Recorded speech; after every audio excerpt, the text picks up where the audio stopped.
سلامتنا كاب ساتلايت تلفزيون إريسات بتصحكم كبرات تخاتلتنا بمقدام 15 حسا 2026 زدالنا لكم زيناتات سعيبو قرب يوم قدامنت أرست زينا عبد الفتاح البرهان نهاجر وزته حقاون تصطاون حسنت كم زبا فليتم وغاندا سدتنياتات بولنتوب ناب عدوم كملسو حاتيتام اب كباب جوهر اب ستوطنه سرحيت شعات ابارات الشباب تقتيلهم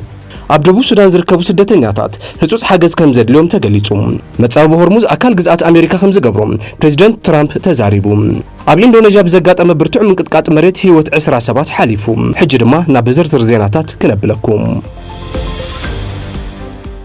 عبد الفتاح البرهان نهجر وزته حقاون تصطاون حسنت كم زهب فليتو مرح وتادراو حيل السودان جنرال عبد الفتاح البرهان بنات اكل نزقربه حزبو هجر وزته بايتان متطاح منغستو حقاوي بوليتيكاون تصطاون حسنت كب مخانو فليتو سودان تريبيون بعلت 14 حسه 5 حبرو البرهان لا بزهبو مغلصي سراويتو حق منغستاو غبون موصان كوينات المقتان دلو كم زلو رغاغيتو بمسرت مغلص البرهان منغستي ابتا هاجر سلام نمسفان علمون زكاير زته قرب لوجستيكن وحسنتن كم زهب اسميرلو ኣብቲ ዘተ መራሕቲ ሃይማኖት ሽማግለታት ዓድን ሲቪል ማሕበራትን ክሳተፉ ትጽቢት ዝግበር ኮይኑ ኣብቲ ሃገራዊ ዘተ ንዝሳተፉ ዕጡቃት ሓይልታትን ዘቕርቡ ሓሳባትን ሙሉእ ሕጋዊ ከለላ ከም ዝህብ እቲ ጀነራል ገሊጹ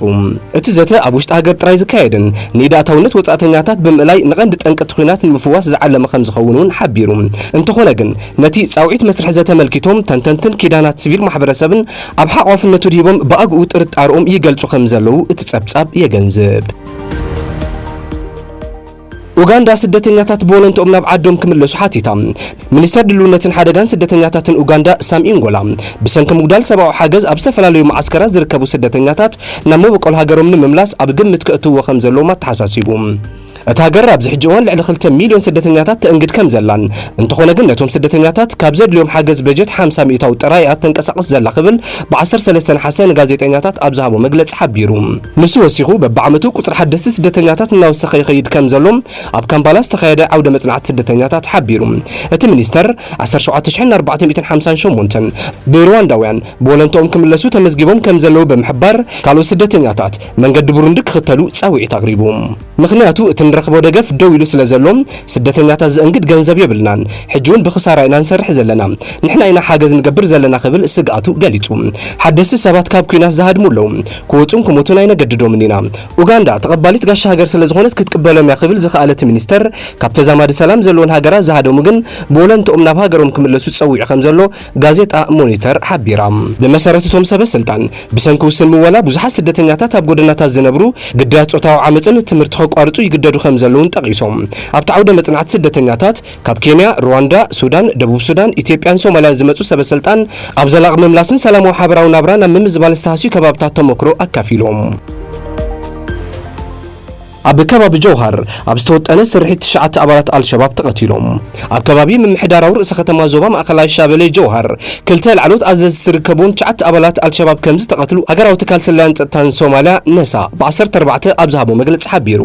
السرحيت بدقف أهجراوين مشاركة تصطى سوماليا 5 تخايدن كاب جوهر أستات 25 كيلومتر رحيقو بزركب وارسيس تخايد مخانو نساء أبزوج مجلس حبيرهم بمسارة حبريتات تتكال حد خابتهم استقتلوا أحمد علي جمكالو خوينم أبو راجا جوهر نزكاير سرحيتات حلف نزس كم لعلوي أزاز الشباب مخانو فليتهم اتخلاي أزاز دمان أب كبابي دوماين دوبغالون نتفتات تجوجلا زكاتات الزنبرة قدي محمد نور آدم مخانو تفليتهم نساء تهم كلت أزازتين أبتو زباب بزجبر وترت أرن نتفتات من قصاص ننوح وان اب تحت مكتتال كم تصنحو تحبيرهم اتتكال اب ورسيس انقسقسو تواغاتو تعديلو زغلصوم كالو 7 ابالات الشبابون اب تسرحيت كم تقتلوا ات مغلص حبيرهم ورسيس اب تقا جوهر ام ماخلا شابيلا زركب كوينو حالتات منغسو سوماليان مشاركتو وشطاو تواغاتن انصار الشباب تدغاغم وتادراو سرحيتات زكايدلو استراتيجيكاو اغداسنت زلو زوبايوم ازي مثال قايدا زمدنا زلو عطو جلم كاب حالتات سوماليان اغراويان مشاركتن قطال صاط كون تغبروم اب غل خفال ماخلاين دوباون سوماليا هلاو يقصلالوم جوهر كم رأس ختم جزءات أرشا بلا تجلجل كوينا كمقادشو نسمين أستات 9 كيلومتر رحقات تركب ኣብ ደቡብ ሱዳን ዝርከቡ ስደተኛታት ህጹጽ ሓገዝ ከም ዘድልዮም ተገሊጹ። ኣብ ደቡብ ሱዳን ልዕሊ 650,000 ስደተኛታትን ሓተት ዕቑባን ብሰንኪ ኣገደስቲ ሕጽረት ምወላ ኣገደስቲ ምግቢ ኣመጋግባን ካልእ ሓገዛትን ክረኽቡ ብዘይምኽኣሎም ኣብ ሓደጋ ከም ዝወደቑን ካብ ኩናትን ጥሜትን ዝሃደሙ ስድራ ቤታት ካልእ ዝኸድሉ ቦታ ከም ዘይብሎምን ትካል ስደተኛታት ሕቡራት ሃገራትን ውድብ ምግቢ ዓለም ሕቡራት ሃገራትን ብ14 ሓሰ ኣብ ዘውጽኡ ሓበራዊ መግለጺ ጠንቂቖም። ክልቲአን ኣካላት ሕቡራት ሃገራት ኣብ ዘውጽኡ ሓበራዊ መግለጺ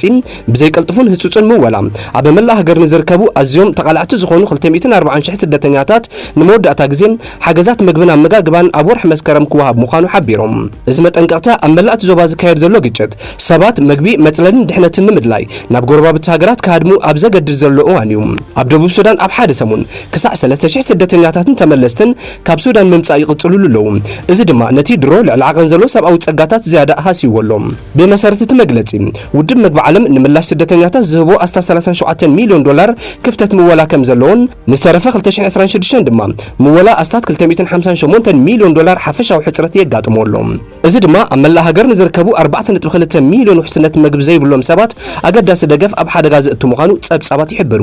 እዚ ከምዚ ኢሉ እንከሎ ትካል ስደተኛታት ሕቡራት ሃገራት ካብቲ ኣብዚ ዓመት ዘድሊ 286 ሚልዮን ዶላር ንኣስታት 4 ሚልዮን ስደተኛታት ኣብ ውሽጢ ሃገር ተመዛበልቲ ዝተመልሱን ተቃላዕቲ ኣንገድቲ ማሕበረሰባትን ቀንዲ ሓለዋን ሓገዝን ንምቕጻል ዘድሊ 28 ሚእታዊ ጥራይ ከም ዝረኸበ ይገልጽ። ደቡብ ሱዳን ርኡይ ዝኾነ ሰብኣውን ልምዓታውን ብድሆታት ገዛእ ርእሳ እኳ እንተጋጠማ ንስደተኛታት እትኽተሎ ፖሊሲ ክፉት ማዕጾ ቀጺላትሉላ። ኣብ 2023 ኣብ ሱዳን ኩናት ካብ ዝጅምር ንድሓር ልዕሊ 1.4 ሚልዮን ስደተኛታትን ተመለስትን ናብ ደቡብ ሱዳን ሰጊሮም ከም ዘለዉ ጸብጻባት የመልክቱ። መጻብ ሆርሙዝ ኣካል ግዛት ኣሜሪካ ከም ዝገብሮ ፕሬዚደንት ትራምፕ ተዛሪቡ። ፕሬዚደንት ኣሜሪካ ዶናልድ ትራምፕ ትማል 14 ሓሰ ኣብ ዘስምዖ መደረ ኣብ ቀረባ መጻኢ ባሕሪ ሆርሙዝ ኣካል ግዛት ኣሜሪካ ምዃኑ ክእውጀ ምባሉ ማዕኸን ዜና ፎክስ ኒውስ ኣብ ዘርግሖ ሓበሬታ ይመልከት። ፕሬዚደንት ትራምፕ ኢራን ኣዝዩ ብዝሓመቐ ገባብ ትሰዓራላ ብምባል ነቲ ስትራቴጂካዊ ኣገዳስነት ዘለዎ መጻብ ባሕሪ ሆርሙዝ ዝምልከት ኣዝዩ ኣገራሚ ስጉምቲ ከም ዝወስድ ኣንፈት ይብሎም። ኢራን ብወገና እዚ መገዲ ባሕሪ ክኽፈትን ክዕጾን ዝኽእል ብትእዛዝ ኢራን ጥራይ እዩ ዝብል ምላሽ ከም ዝሃበት ሮይተርስ ጸብጺቡ። ሓቂ ኣሜሪካ ከም ዝተሰዓረት እዩ ዘረጋግጽ ዝበለት ኢራን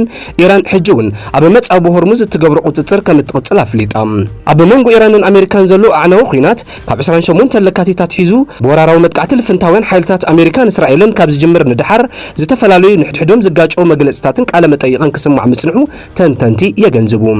ኣሜሪካ መስርሕ ዘተ ሰላምን እተካይዶም ድርድራትን ግዜ ንምዕዳግን ዝተጓደለ ኣጽዋራታ ንምምላእ ተዘይኮይኑ ኣብ ሓቅን ፍትሕን ዝተመርኮሰ ሽምግልናን ዕርቅን ክትገብር ከም ዘይትደልውን እቶም ተንተንቲ ወሲቖም የረድኡ። ኣብ ኢንዶኔዥያ ብዘጋጠመ ብርቱዕ ምንቅጥቃጥ መሬት ህይወት 27 ሓሊፉ። ኣብ ገማግም ባሕሪ ደሴት ፍሎሪስ ኢንዶኔዥያ 7.7 ሬክተር ዝዓቐኑ ብርቱዕ ምንቅጥቃጥ መሬት ተኸሲቱ። ብሰንኪ ሓደጋ እዚ ድማ ዛጊት ህይወት 27 ከም ዝሓለፈ ተገሊጹ።